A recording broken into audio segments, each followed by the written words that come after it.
शुभ दिवस। Army public school Delhi cantt से मैं अनीता अग्रवाल आज कक्षा 8वीं की पाठ्य पुस्तक वसंत में संकलित पाठ क्या निराश हुआ जाए, जो कि एक विचारात्मक लेख है, उसकी व्याख्या हेतु प्रस्तुत हूँ। आइए सबसे पहले हम जाने लेखक हजारी प्रसाद द्विवेदी जी का संक्षिप्त जीवन परिचय। द्विवेदी जी ने भारतीय संस्कृति, साहित्य और इतिहास पर गहन विवेचन किया है। हजारी प्रसाद द्विवेदी जी को 1957 में पद्म भूषण सम्मान से सम्मानित किया गया। आपकी भाषा साहित्यिक खड़ी बोली है। आइए पाठ के कुछ महत्वपूर्ण बिंदुओं पर हम विचार विमर्श करें। सबसे पहले हम पाठ के शीर्षक पर आपका ध्यान आकर्षित करना चाहेंगे, जो अपने आप में सहज एक जिज्ञासा को जन्म देता है। तो बच्चों बताओ, क्या है शीर्षक? क्या निराश हुआ जाए। लेखक ने इस लेख का शीर्षक वास्तव में बिल्कुल सार्थक रखा है, क्योंकि हम अपने आसपास हो रही घटनाओं को जब देखते हैं तो मन में सच्चाई और ईमानदारी के प्रति संदेह होने लगता है। यदि हम एक दो बार धोखा खा जाएं या किसी से विश्वासघात मिल जाए तो हम सहज रूप से सामान्य नहीं रह पाते। हमें लगने लगता है कि आजकल ईमानदार लोगों की कमी हो गई है। परंतु लेखक हजारी प्रसाद द्विवेदी जी कहते हैं, ठगा भी गया हूँ, धोखा भी खाया है, परंतु बहुत कम स्थलों पर विश्वासघात नाम की चीज मिली है। केवल उन्हीं बातों का हिसाब रखूं जिनमें धोखा खाया है तो जीवन अकारण कष्टकर हो जाएगा। कहते हैं, परंतु ऐसी घटनाएं भी कम नहीं है जहां लोगों ने अकारण सहायता की है, निराश मन को ढांढस दिया है और हिम्मत बंधाई है।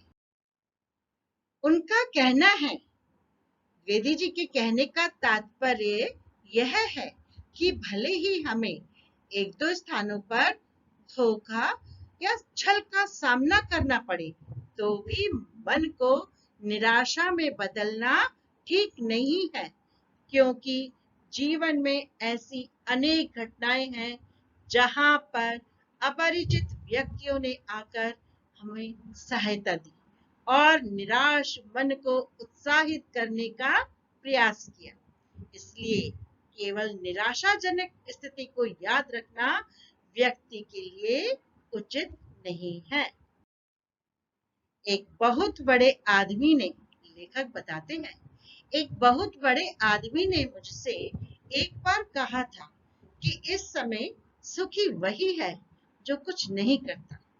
जो कुछ भी करेगा लोग उसमें दोष खोजने लगेंगे, उसके सारे गुण भुला दिए जाएंगे और दोषों को बढ़ा चढ़ाकर दिखाया जाने लगेगा।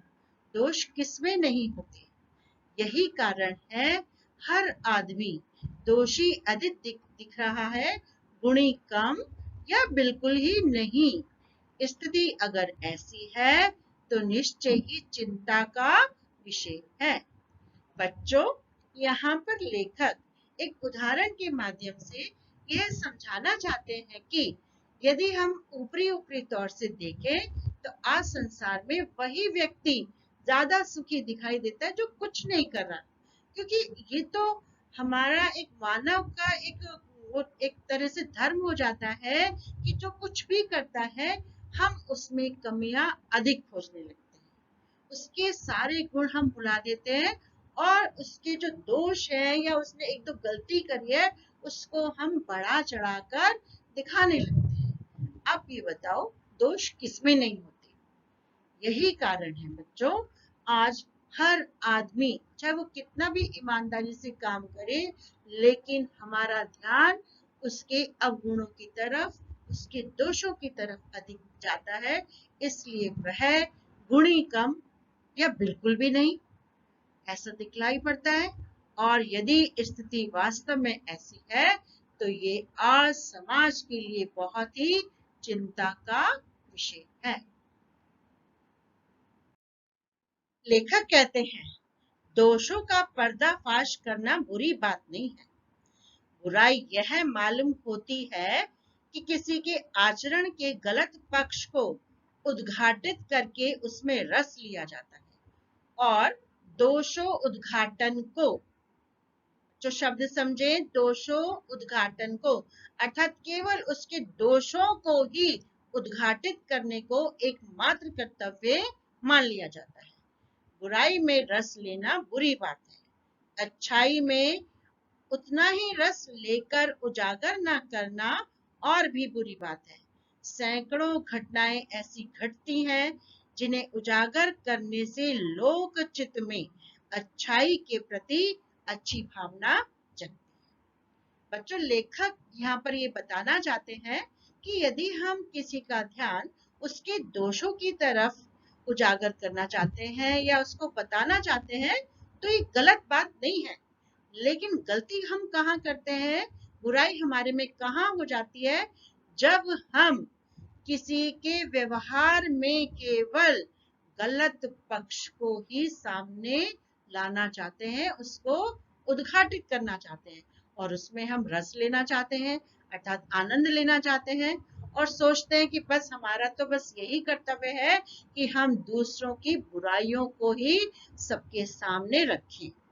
तो बुराई में रस लेना बुरी बात है, लेकिन उसकी अच्छाइयों में उतना ही रस लेकर उजागर ना करना, मतलब जो उसकी अच्छी बातें हैं उसको सबके सामने ना लाना, वह और भी बुरी बात है।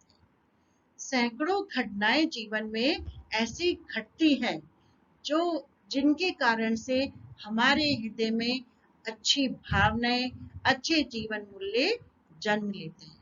इसलिए कवि कहना चाहते हैं कि हम किसी के गलत पक्ष को उद्घाटित करें, अवश्य करें, परंतु साथ में उन घटनाओं का भी वर्णन करें जिससे मानव मूल्य विकसित होती है। लेखक बताते हैं, भारतवर्ष ने कभी भी भौतिक वस्तुओं के संग्रह को बहुत अधिक महत्व नहीं दिया। उसकी दृष्टि में मनुष्य के भीतर जो महान आंतरिक गुण स्थिर भाव से बैठा है वही चरम और परम है। बच्चों, लेखक का यह मानना है कि हमारे भारतवर्ष ने और हमारे भारतवासियों ने कभी भी भौतिक वस्तुओं के संग्रह को अर्थात जो सांसारिक सुख सुविधाओं के साधन हैं उनको बहुत अधिक महत्व नहीं दिया। उन्होंने हमेशा, उनकी दृष्टि में हमेशा मनुष्य के भीतर जो महान आंतरिक गुण, जो महान आंतरिक मूल्य स्थिर भाव से हमेशा जो स्थायी रूप से बैठे हुए हैं वही वास्तव में परम है और उन्हीं के अनुसार वह अपने जीवन का पालन करता है। आगे पढ़ते हैं। लोभ, मोह, काम, क्रोध आदि विचार मनुष्य में स्वाभाविक रूप से विद्यमान रहते हैं, पर उन्हें प्रधान शक्ति मान लेना और अपने मन तथा बुद्धि को उन्हीं के इशारे पर छोड़ देना बहुत बुरा आचरण है।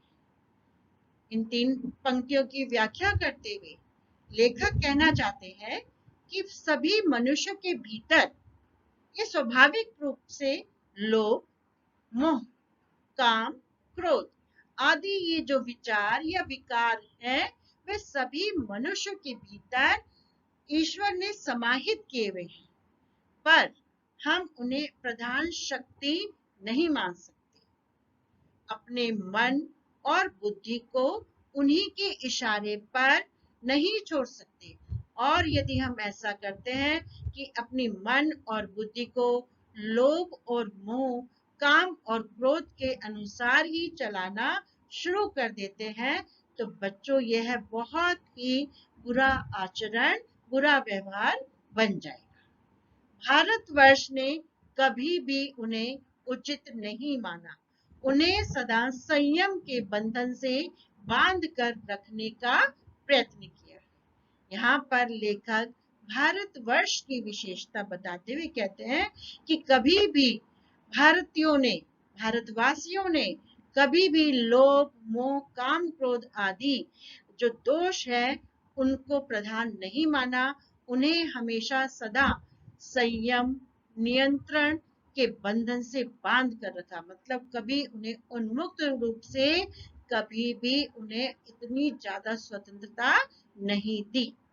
परंतु भूख की उपेक्षा नहीं की जा सकती, बीमार के लिए दवा की उपेक्षा नहीं की जा सकती, गुमराह को ठीक रास्ते पर ले जाने के लिए उपायों की उपेक्षा नहीं की जा सकती। लेकिन बच्चों, लेखक यहाँ पर बताना चाहते हैं कि यदि कोई व्यक्ति भूखा है, यदि कोई व्यक्ति बीमार है, या कोई व्यक्ति गुमराह है अर्थात रास्ता भटक गया है और वह अपने को ठीक करना चाहता है, या उसके शुभ चिंतक जो उसका भला चाहते हैं, उसको चाहते हैं कि वह ठीक हो जाए, तो कुछ हम अवगुणों को अपनाते हुए या उनका सहारा लेते हुए उसको ठीक करने का प्रयास करते हैं। अर्थात कहीं ना कहीं हमें एक पवित्र कार्य करने के लिए कुछ ऐसे रास्तों को भी चुनना पड़ जाता है जो वास्तव में ठीक नहीं है। लेकिन जब हमारा उद्देश्य ठीक है कि हमें किसी भूखे को भोजन उपलब्ध कराना है, या किसी बीमार को अपनी दवा की खोज करनी है, या किसी भटके हुए को सही रास्ते पर लाना है, तो हमारा गलत रास्ता भी वास्तव में शुद्ध हो जाता है। हुआ यह है कि इस देश के कोटि कोटि, बच्चों कोटि कोटि का अर्थ है करोड़ करोड़, दरिद्र जनों की हीन अवस्था को दूर करने के लिए ऐसे अनेक कायदे कानून बनाए गए जो कृषि, उद्योग, वाणिज्य, शिक्षा और स्वास्थ्य की स्थिति को अधिक उन्नत और सुचारू बनाने के लक्ष्य से प्रेरित। अब हमारे देश में क्या होता है कि बहुत संख्या में जो है गरीब लोग, अब हम जब उनकी हीन अवस्था को अर्थात दरिद्र अवस्था को जब हम दूर करना चाहते हैं, तो सरकार ऐसे अनेक कायदे कानून, ऐसे अनेक नियम बनाती है जिससे कृषि मतलब खेती, उद्योग धंधे, वाणिज्य व्यापार, शिक्षा और स्वास्थ्य उनका ठीक हो सके, उन्नत हो सके और सुचारू रूप से विकसित हो सके। तो उनके लिए अनेक योजनाओं को बनाया जाता है। परंतु जिन लोगों को इन कार्यों में लगना है, उनका मन सब समय पवित्र नहीं होता। प्रायः वे ही लक्ष्य को भूल जाते हैं और अपनी ही सुख सुविधा की ओर ज्यादा ध्यान देने लगते हैं। अब सरकार ने तो बच्चों बहुत सारी योजनाएं बना दी, पास भी कर दी, लेकिन जो योजनाओं को कार्यान्वयन करने वाले हैं, जो योजनाओं को जनता तक पहुंचाने वाले हैं, वे लोग हमेशा उनका मन पवित्र नहीं होता। प्रायः वे अपने लक्ष्य को, जो उनका उद्देश्य था कि जनता की सेवा करना, उसको भूल जाते हैं और कहाँ पर ध्यान चला जाता है, उनका अपनी ही सुख सुविधाओं की ओर ध्यान अधिक चला जाता है। भारतवर्ष सदा कानून को धर्म के रूप में देखता आ रहा है। आज एकाएक कानून और धर्म में अंतर कर दिया गया है। धर्म को धोखा नहीं दिया जा सकता, कानून को धोखा दिया जा सकता है। अब यहाँ पर देखिए, हमारे भारतवर्ष की एक विशेषता के बारे में बताया गया है कि सदा कानून को धर्म के रूप में देखता रहा है, लेकिन आज कानून और धर्म में थोड़ा सा अंतर हो गया है। आज जो व्यक्ति है वह अपने धर्म को ज्यादा महत्व देने लगा है और इसी कारण वह समझता है कि धर्म को धोखा नहीं दिया जा सकता, लेकिन वह धर्म का पालन करने के लिए कानून को धोखा दे सकता है। और यही कारण है बच्चों कि जो लोग धर्म भीरू हैं, धर्म भीरू मतलब जो धर्म से डरते हैं, जो धर्म के प्रति भयभीत रहते हैं, वे कानून की त्रुटियों से, उसकी गलतियों से लाभ उठाने में संकोच नहीं करते, अर्थात धर्म पालन करने की आड़ में वे सारे नियम कानून भूल जाते हैं।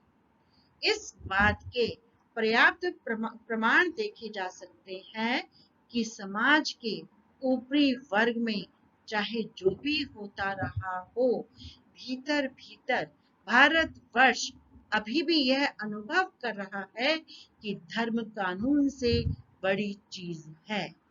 अब भी सेवा, ईमानदारी, सच्चाई और आध्यात्मिकता के मूल्य बने हुए हैं। बच्चों, लेखक यहाँ पर कहना चाहते हैं कि हम सतही रूप से देखने पर, ऊपर ऊपर देखने पर हमें बहुत सारी गलतियां, बहुत सारी असमानताएं नजर आती हैं, परंतु भारतीयों के मन में, भारतवासियों के मन में अब भी यह उनके मन में अनुभव होता रहता है कि धर्म, यहाँ पर धर्म से तात्पर्य है मानव धर्म, कानून से बड़ी चीज है। और इसी कारण आज भी वह सेवा, ईमानदारी, सच्चाई और आध्यात्मिकता को अधिक महत्व देता है। आज वे, आगे मैं पढ़ रही हूँ, वे दब अवश्य गए हैं लेकिन नष्ट नहीं हुए हैं। जो ये सेवा है, ईमानदारी है, सच्चाई, आध्यात्मिकता के जो मूल्य हैं बच्चों, वे आज सांसारिकता के कारण से, भौतिकता के कारण से थोड़े से धुंधले अवश्य पड़ गए हैं, लेकिन वे नष्ट नहीं हुए हैं। आज भी मनुष्य से वह प्रेम करता है, महिलाओं का सम्मान करता है, झूठ और चोरी को गलत समझता है, दूसरे को पीड़ा पहुंचाने को पाप समझता है। हर आदमी अपने व्यक्तिगत जीवन में इस बात का अनुभव करता है। तो बच्चों, लेखक इस गद्यांश के द्वारा कहना चाहते हैं कि भले ही आज हमें समाज में ऊपरी तौर पर बहुत कुछ असमानताएं नजर आ रही है, असंगतियां नजर आ रही है, परंतु आज भी प्रत्येक मनुष्य सेवा, ईमानदारी, सच्चाई आदि जीवन मूल्यों को अधिक पसंद करता है और इसी कारण वह मनुष्य से प्रेम करता है, मानव प्रेम में विश्वास रखता है, महिलाओं का सम्मान करता है, झूठ और चोरी को वह आज भी गलत समझता है, दूसरे को पीड़ा पहुंचाना आज भी उसकी दृष्टि में गलत है। और यही बात हर व्यक्ति निजी तौर पर, व्यक्तिगत जीवन में अर्थात निजी जीवन में इस बात को स्वीकार कर रहा है। समाचार पत्रों में जो भ्रष्टाचार के प्रति इतना आक्रोश है, वह यही साबित करता है कि हम ऐसी चीजों को गलत समझते हैं और समाज में उन तत्वों की प्रतिष्ठा कम करना चाहते हैं जो गलत तरीके से धन या मान संग्रह करते हैं। बच्चों, इस गद्यांश में लेखक समझाना चाहते हैं कि जो हम समाचार पत्रों में समाचार पढ़ रहे हैं, जो हम आज दूरदर्शन पर जो समाचार सुन रहे हैं और देख रहे हैं, ये कितने ही मीडिया के द्वारा से हमें पता चलता है कि वहां पर भ्रष्टाचार है, ये गलती वहां पर हो रही है, इस तरह से वहां पर रिश्वतखोरी हो रही है। तो ये इसका अर्थ नहीं है कि हम उसका प्रसार कर रहे हैं, बल्कि यह आक्रोश है, ये जनता का एक तरह से दुख प्रकट होता है, क्रोध प्रकट होता है और वह ये साबित करना चाहते हैं कि हम ऐसी चीजों की प्रतिष्ठा को, ऐसी चीजों के महत्व को कम करें, उसको बहुत ज्यादा प्रमुखता ना दें, जो गलत तरीके से धन या मान संग्रह करने में उसका प्रयोग किया जाता है।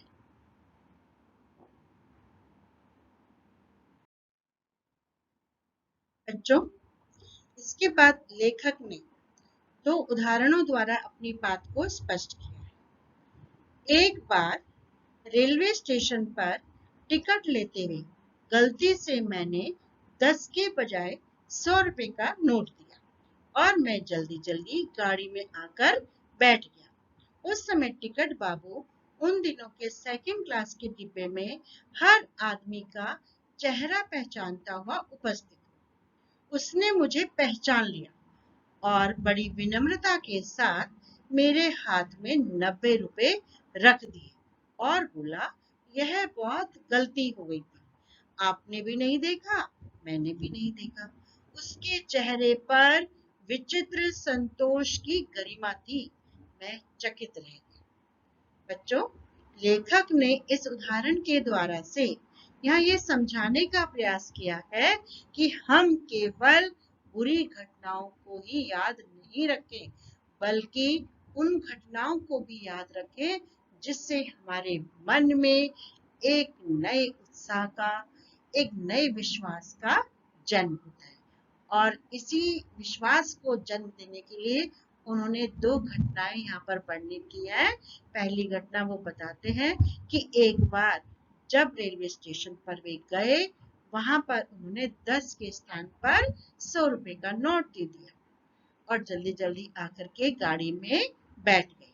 तो क्या हुआ, जो टिकट बाबू थे वे आए और सबका सेकंड क्लास के डिब्बे में आए और सबका चेहरा देखने लगे और उन्होंने जल्दी से लेखक को पहचान लिया और बड़ी विनम्रता के साथ, देखिए आप शब्द देखिए, बड़ी विनम्रता के साथ उनके हाथ में 90 रुपए रख दिए और कहा, ये तो बहुत गलती हो गई, मतलब अपनी गलती मानी, लेखक की गलती नहीं कही उन्होंने, यह तो बहुत बड़ी गलती हो गई, आपने भी नहीं देखा और मैंने भी नहीं देखा। और इस प्रकार से जब लेखक को उन्होंने पैसे वापस करे बच्चों, तो उनको बहुत ही अपने आप में संतुष्टि का एहसास हुआ। लेखक उनके इस एहसान को चकित भाव से देख, तो वास्तव में थी ना ये बहुत ही अच्छी घटना। मन में एक एक बहुत ही अच्छा स्वरूप लेकर के उन्होंने ये विश्वास दिलाया कि आज भी मनुष्य के मन में ईमानदारी के भाव समाहित हैं। लेखक आगे कहते हैं कि दुनिया से सच्चाई और ईमानदारी लुप्त हो गई है। वैसी अनेक अवांछित घटनाएं भी हुई हैं, परंतु यह एक घटना ठगी और वंचना की अनेक घटनाओं से अधिक शक्तिशाली है। अब लेखक ये नहीं कह रहे बच्चों कि उन्होंने जीवन में ऐसी घटनाओं का सामना नहीं किया जहां पर उन्हें धोखा नहीं मिला है या उनको विश्वासघात नहीं मिला। ऐसी बहुत सी जीवन में घटनाएं उनके भी घटी हैं, परंतु ऐसी घटना भी उनके जीवन में घटी जिससे उनके मन में एक ईमानदारी और सच्चाई के प्रति एक अनूठा विश्वास उत्पन्न हो गया और वो सारी निराशाजनक घटनाओं से कहीं उच्च भाव उनके मन में स्थापित हो। आगे बता रहे वो कहानी, एक बार मैं बस में यात्रा कर रहा था। मेरे साथ मेरी पत्नी और 3 बच्चे थे। बस में कुछ लेखक कहने लगे कि डर तो उनके मन में था, पर उसकी कातर मुद्रा देख करके, उसकी भयभीत स्थिति को देख करके मैंने यात्रियों को समझाया कि मारना ठीक नहीं है, परंतु यात्री इतने घबरा गए कि मेरी बात सुनने को तैयार नहीं हुए। कहने लगे, इसकी बातों में मत आइए, धोखा दे रहा है। कंडक्टर को पहले ही डाकुओं के यहाँ पर भेज दिया।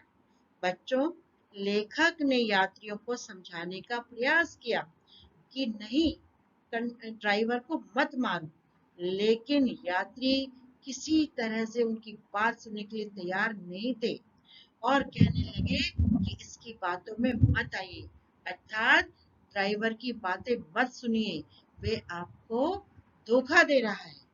कंडक्टर को तो उसने पहले ही डाकुओं के यहाँ पर भेज दिया है। मैं भी बहुत भयभीत था, पर ड्राइवर को किसी तरह मारपीट से बचाया। 1.5-2 घंटे बीत गए। मेरे बच्चे भोजन और पानी के लिए व्याकुल थे। मेरी और पत्नी की हालत बुरी थी। लोगों ने ड्राइवर को मारा तो नहीं, पर उसे बस से उतारकर एक जगह घेर कर रखा।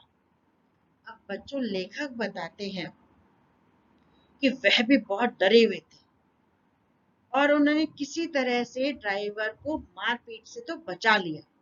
1.5-2 घंटे भी बीत गए। लेखक के जो बच्चे थे वो भूख और प्यास से बहुत व्याकुल हो रहे थे। उसकी पत्नी की भी हालत खराब हो रही थी। लोगों ने ड्राइवर को मारा तो नहीं, पर उसे बस से उतारकर एक जगह घेर लिया और ये सोच लिया कि यदि कोई भी दुर्घटना होती है तो पहले ड्राइवर को समाप्त कर देना उन्हें उचित जान पड़ा। उन्होंने सोचा कि यदि कुछ ऐसा होगा, यदि डाकू दूर से आते दिखाई देंगे तो वो डाकुओं को मारने से पहले इस ड्राइवर को मार देंगे। मेरे गिड़गिड़ाने का कोई विशेष असर नहीं पड़ा। लेखक के बीच बचाव का उन पर कोई प्रभाव नहीं पड़ रहा था। इसी समय क्या देखता हूँ कि खाली बस चली आ रही है और उस पर हमारा बस कंडक्टर भी बैठा हुआ है। उसने आते ही कहा, अड्डे से नई बस लाया हूँ, इस बस पर बैठिए, वह बस चलाने लायक नहीं है। फिर मेरे पास एक लोटे में पानी और थोड़ा दूध लेकर आया और बोला, पंडित जी, बच्चों का रोना मुझसे देखा नहीं गया। वहीं दूध मिल गया, थोड़ा लेता आया। बच्चों देखिए, एकदम से दृश्य में परिवर्तन हो गया। कहाँ सारे लोग जो है ड्राइवर को मारने की योजना बना करके उसे घेर कर बैठे थे, और कहाँ जो कंडक्टर गया था साइकिल लेकर के, वह खाली बस लेकर के आया, ठीक है, जिसमें बस कंडक्टर भी बैठा हुआ था हमारा वाला, और साथ में बच्चों के लिए क्या लेकर के आया, पानी और दूध भी लेकर के आया। बच्चों की मतलब बच्चों की जान में जान आ गई जब उन्हें दूध और पानी मिला। उसने क्या कहते हैं, लेखक से कहा, पंडित जी, बच्चों का रोना मुझसे देखा नहीं जा रहा था, इसलिए दूध जो मिल गया वह मैं लेता आया। यात्रियों में फिर जान में जान आई। सबने उसे धन्यवाद दिया, ड्राइवर से माफी मांगी और 12 बजे से पहले सब लोग बस अड्डे पहुंच गए। अब लेखक कहते हैं, बच्चों, कैसे कहूं कि मनुष्यता एकदम समाप्त हो गई है। कैसे कहूं कि लोगों में दया माया रह ही नहीं गई है। जीवन में जाने कितनी ऐसी घटनाएं हुई है जिन्हें मैं भूल नहीं सकता। बच्चों, अब लेखक ने ये समझाने का प्रयास किया है कि चाहे जीवन में कितनी भी दुखद घटनाएं, नकारात्मक घटनाएं देखने को मिले, लेकिन कभी भी मन से ये मत सोचो कि मनुष्यता समाप्त हो गई है। लोगों में दया और माया नहीं रह गई है। जीवन में न जाने ऐसी कितनी घटनाएं हैं जो हम भूल नहीं सकते, जो हमारे मन में एक नया विश्वास उत्पन्न करती है, जो जीवन मूल्यों को आगे बढ़ाने में प्रेरित करती है। इसलिए वे कहते हैं, ठगा भी गया हूँ, धोखा भी खाया है, परंतु बहुत कम स्थलों पर विश्वासघात नाम की चीज मिलती है। केवल उन्हीं बातों का हिसाब रखो जिनमें धोखा खाया है, तो जीवन कष्टकर हो जाएगा। परंतु ऐसी घटनाएं भी कम नहीं है जब लोगों ने अकारण सहायता की है, निराश मन को ढांढस दिया है और हिम्मत बंधाई है। यहाँ पर बच्चों लेखक कहना चाहते हैं कि बहुत स्थानों पर लोगों ने मुझे ठगा भी है, लोगों ने मुझे धोखा भी दिया है, परंतु बहुत कम स्थलों पर ऐसा हुआ है कि लोगों ने मेरे विश्वास को तोड़ा है। इसलिए यदि हम केवल उन्हीं बातों को याद रखें जिनमें धोखा मिला है, तो हमारा जीवन कष्टकर हो जाएगा। मतलब जीवन में निराशा ही निराशा छा जाएगी, क्योंकि जीवन में ऐसी बहुत सी घटनाएं होती हैं जब अनजान लोग आकर के हमारी सहायता कर देते हैं, हमारे निराश मन को ढांढस बंधा देते हैं और हिम्मत देते हैं। कविवर रविंद्रनाथ ठाकुर ने अपने प्रार्थना गीत में भगवान से प्रार्थना की थी कि संसार में केवल नुकसान ही उठाना पड़े, धोखा ही खाना पड़े, तो ऐसे अवसरों पर भी हे प्रभु मुझे ऐसी शक्ति दो, मैं तुम्हारे ऊपर संदेह ना करूं। यहाँ पर लेखक ने कविवर रविंद्रनाथ ठाकुर का उदाहरण दिया है, जिन्होंने कविता लिखी थी आत्मत्राण, और उस आत्मत्राण कविता में उन्होंने ईश्वर से प्रार्थना की थी कि हे ईश्वर, चाहे कैसी भी परिस्थिति आ जाए, चाहे कितने व्यक्ति मुझे धोखा देने लगे, चाहे कितना मुझे संसार से नुकसान उठाना पड़े, फिर भी ऐसे अवसरों पर मतलब मुझ में इतनी आत्मशक्ति आप भर दें कि मैं कभी भी आप पर संदेह ना करूं। बच्चों, लेखक आगे कहते हैं, मनुष्य की बनाई विधियां गलत नतीजे तक पहुंच रही हैं, तो उन्हें बदलना होगा। वस्तुतः आए दिन उन्हें बदला ही जा रहा है, लेकिन अब भी आशा की ज्योति बुझी नहीं है। यहाँ पर लेखक ये समझाना चाहते हैं कि जो हमने नियम कानून बनाए हुए हैं, वो हो सकता है कि उनके परिणाम गलत हो रहे हैं, तो हमें उन्हें बदलना चाहिए या बदलना होगा, और ऐसा बदला भी जा रहा है। लेकिन मन में जो उम्मीद की किरण है, आशा की जो ज्योति है, वो समाप्त नहीं हुई है। महान भारतवर्ष को पाने की संभावना बनी हुई है और बनी रहेगी। मतलब हमारा भारतवर्ष महान था और महान बना रहेगा, ये हमें हमेशा ऐसा विश्वास करना चाहिए। इसलिए वे कहते हैं, हे मेरे मन, तुम्हें निराश होने की जरूरत नहीं है। बच्चों, उम्मीद करती हूँ ये पाठ आपको समझ आ गया होगा। अब हमें कभी भी कैसी परिस्थिति में निराश नहीं होना है। तो अब यहीं पर हम इस पाठ का समापन करते हैं। धन्यवाद। जय हिंद, जय भारत।